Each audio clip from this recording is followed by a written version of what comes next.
네, 국민의힘 3.8 전당대회가 후반전에 접어들면서 당권 주자들의 수싸움이 치열한 모양새입니다. 전대레이스가 막바지로 치달을수록 각 후보의 전략에 이목이 쏠리고 있는 상황이죠. 오늘은 안철수 후보 모시고 이야기 나눠보겠습니다.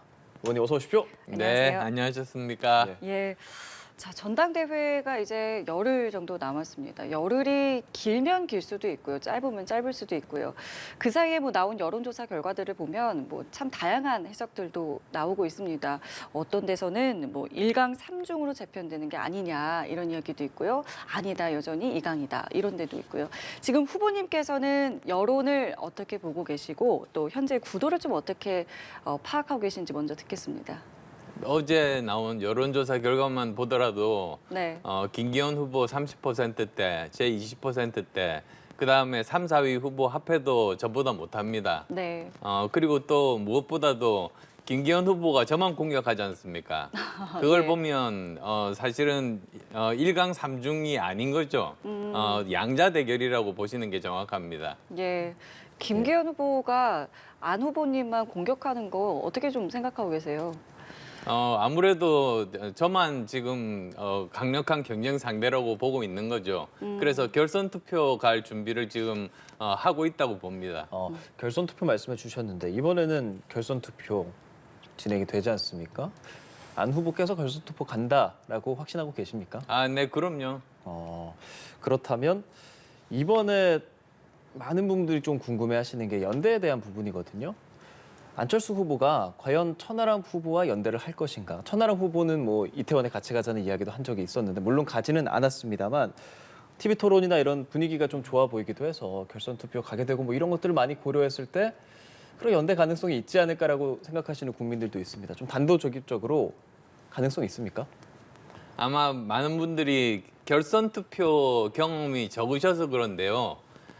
결선 투표가 없을 때는 과정에서 연대가 일어납니다.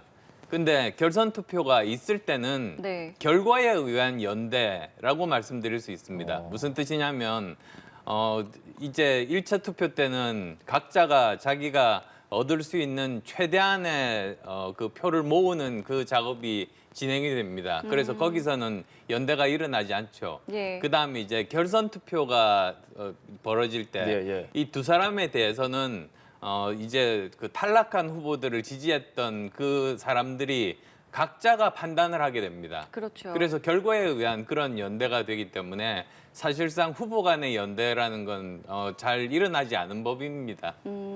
그렇다면은 후보님께서 결선에 올라가게 됐을 경우에 남은 그 지지층은 어디로 많이 좀 갈 거라고 좀 예상을 할 수 있을까요? 저는 저한테 많이 오실 거라고 생각합니다. 그래요. 사실 지금 우리 국민의힘 당원분들이 걱정하시는 게 네.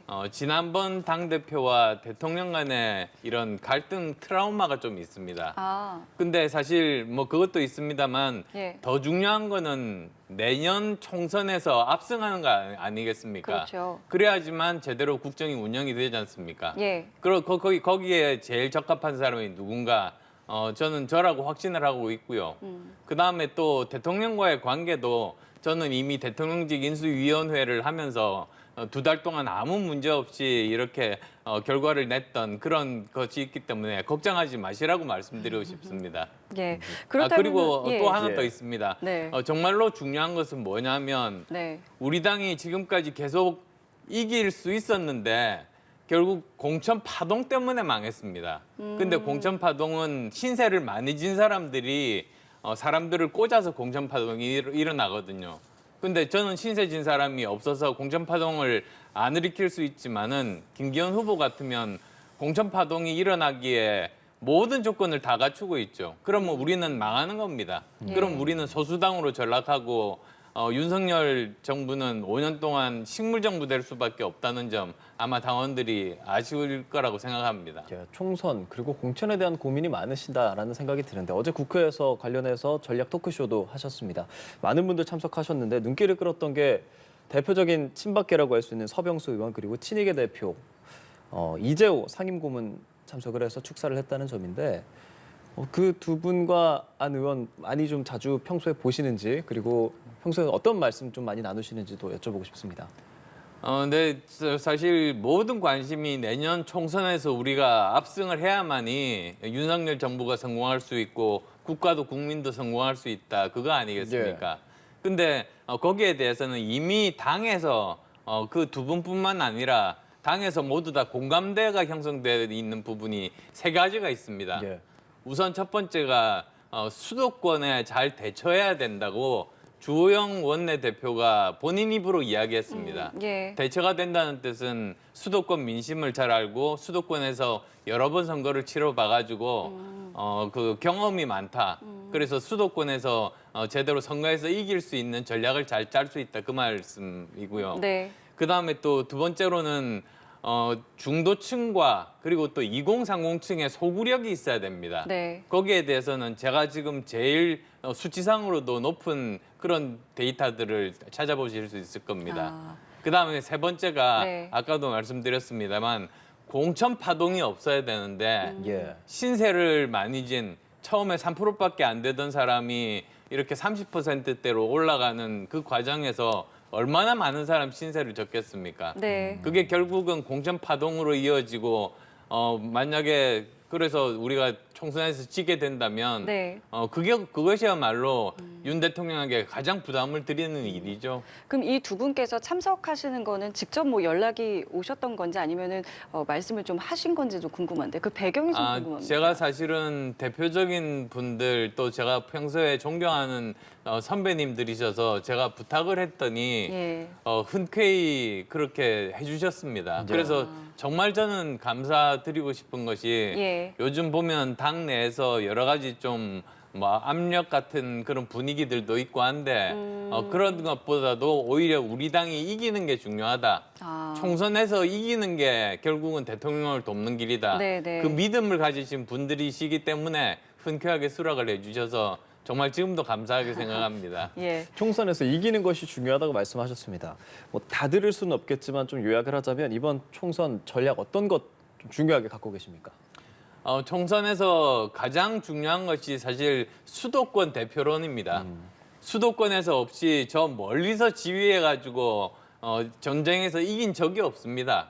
항상 전쟁에서의 사령관은 최전선에 있어야 됩니다. 네. 멀리서 지휘해서는 절대 못 이긴다는 점.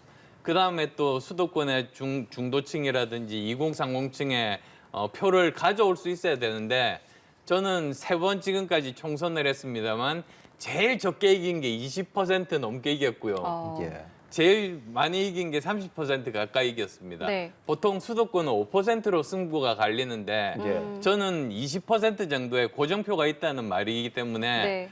제가 손잡고 다니면서 후보들 확실하게 당선시킬 수 있다고 저는 생각합니다. 예. 자, 이번에는 김기현 후보 이야기 잠깐 해볼게요. 김기현 후보가 울산 땅 의혹에 대해서 수사 의뢰를 했습니다. 이 정도면 뭐 글쎄요 어느 정도 해소가 좀 되고 있다라고 좀 보시는지요?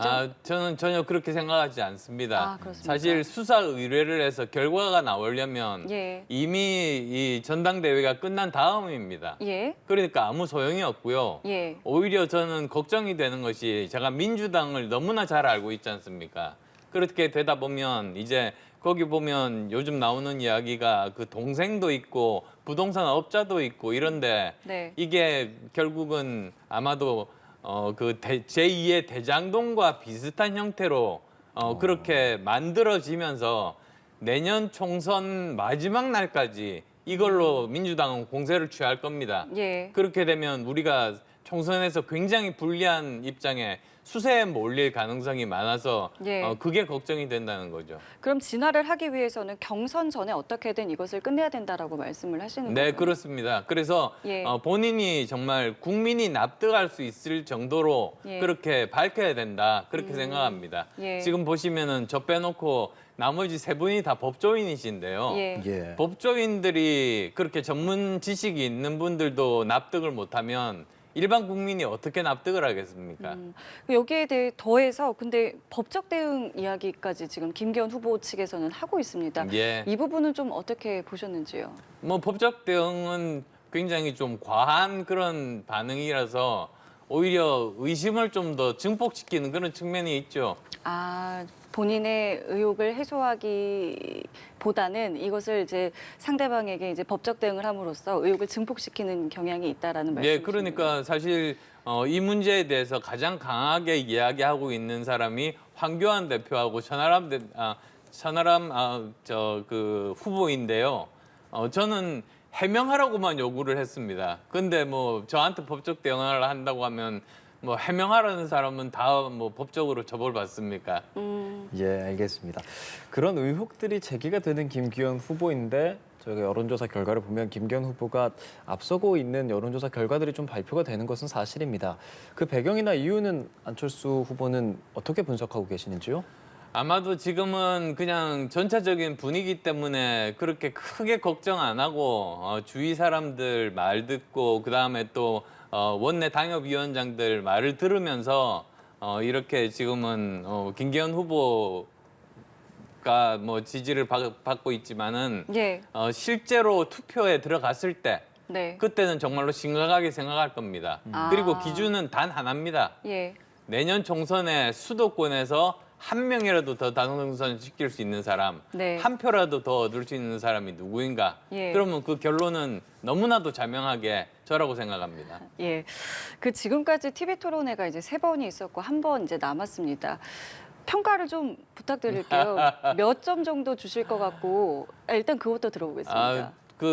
저 나름대로는 예. 정말로 최선을 다했습니다. 근데 네. 그 평가는 사실 시청자분들께서 해주시는 거죠. 아, 그렇다면은 스스로 이제 말씀은 하지 않으셨지만 내린 평가의 점수가 있으실 텐데 아쉬운 점이 있으셨을 것 같아요. 그래서 다음 토론회에서는 어떤 좀 전략과 어떤 모습을 좀 보여주겠다 이런 구체적인 전략들이 좀 있으신지 궁금합니다. 예, 이제 전략 이렇게 밝히면 안 되는 건데 좀 더 뭐라고 할까요? 그때 제가 좀 잘 후회됐던 그런 점들, 예. 그런 점들에 대해서 고쳐서 좀 더 잘 하겠습니다. 아, 전략이기 때문에 저희가 토론회에서 확인을 하도록 하겠습니다.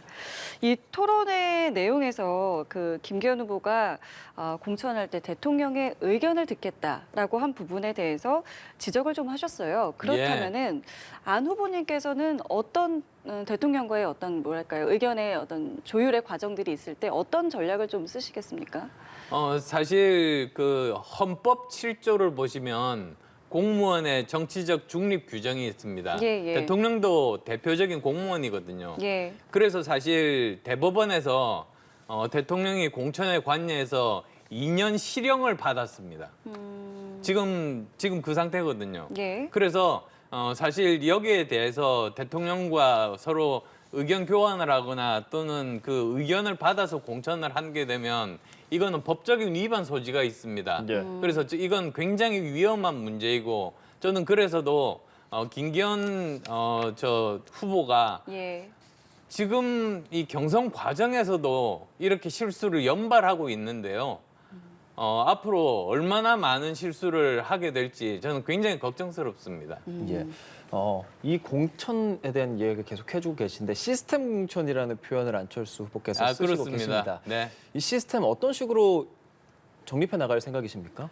제가 그래서 설명드리려고 했었는데 예. 시스템 공천이라는 것은 사람들이 이것을 임의로 조작할 가능성들을 최소한으로 낮추는 공천을 말합니다.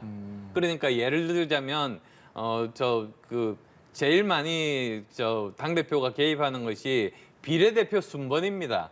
아. 1번 했다가 40번 했다가 막 예, 왔다 예. 갔다 하거든요. 예, 예. 근데 저는 이것을 당원들에게 돌려드리겠다. 그래서 당원들 10,000명 이상의 당원들을 이렇게 선거인단으로 만들어 놓고 네. 거기서 결정하게 하면 아. 그건 아무런 문제가 없을 거다. 그리고 또 충분히 자료도 제공해 드리고요. 네. 이런 것들. 그다음에 또 현역 의원들 중에서 문제가 많고 막말 논란이 있고 이런 분들은 당원들이 스스로 걸러낼 수 있는 그런 장치를 만들 거다. 그다음 또 세 번째로는 정말로 문제가 많은 그런 민주당 의원들에 한해서는 15에서 20명 정도를 자객 공천을 할 거다. 그래서 정말 우리 경쟁력이 있는 사람, 그것도 물론 자료에 근거해서 이길 수 있다는 확신이 들 때 이제 그 후보를 그쪽에 공천해서 다시는 그 사람을 그 막말하는 민주당 의원을 내년 22대 총선에서는 그 국회에서는 볼 수 없게 하겠다 그런 겁니다. 예. 이런 다양한 이제 전략과 계획을 가지고 당 대표가 되어서 총선이 끝나면 당 대표직에서 사퇴하겠다라고 말씀을 하셨는데 그 말은 뭐 여전히 유효한 겁니까? 그렇습니다. 왜냐하면 예. 제 머릿속에는 지금 내년 총선 압승뿐입니다. 내년 총선 압승을 해서 정권 교체를 완성하겠다는 생각뿐이기 때문에 그 말씀을 드린 겁니다. 예. 사실 우리 보면은 2020년 때 그때 총선에서 정말 폭망한 다음에 네. 정권 교체 가능성 없다고 생각했지 않습니까?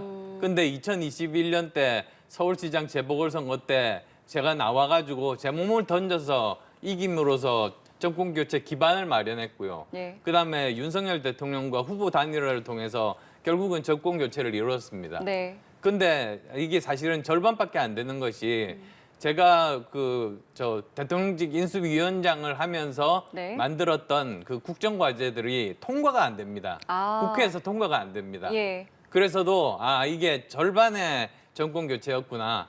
그 정권 교체를 시작한 제가 정권 교체를 완성하려면 예. 제가 당대표가 되어서 이 선거를 지휘를 함으로써 네. 우리가 정말 압도적인 승리를 이루는 것이 정권 교체를 완성하는 길이다. 저는 그렇게 생각했습니다. 예, 마지막 한 1분 미만 답변해 주실 수 있을 것 같은데요. 예. 이제 정말 얼마 남지 않았습니다. 필승 전략, 각오 한번 들어보겠습니다. 예, 저는 정말 제 머릿속에는 그 내년 총선 압승밖에 없습니다. 근데 사람들이 착각하는 것이 이 대선 준비를 하기 위해서는 공천을 하는 방법이 최선이라고 생각하시는데 안 그렇습니다. 오히려 아무리 공천을 해도 그 사람들이 자기 편이 안 됩니다. 이 자기 편이 되는 것은 일단 당선된 의원들을 당대표의 권한으로 권한을 주고 당직을 주고 줄을 세우면서 그렇게 되는 겁니다. 근데 제가 그걸 하지 않겠다고 말씀드렸거든요. 그 이유는 제 진심을 전달하기 위해서입니다. 정말로 저는 생각하는 것이 내년 총선 압승을 통한 윤석열 정부의 성공뿐이다. 그래서 국가와 국민이 성공하는 것밖에 없다. 그 말씀 드리고 싶습니다. 알겠습니다. 지금까지 국민의힘 전당대회 당대표 후보 안철수 의원과 함께했습니다. 고맙습니다. 고맙습니다.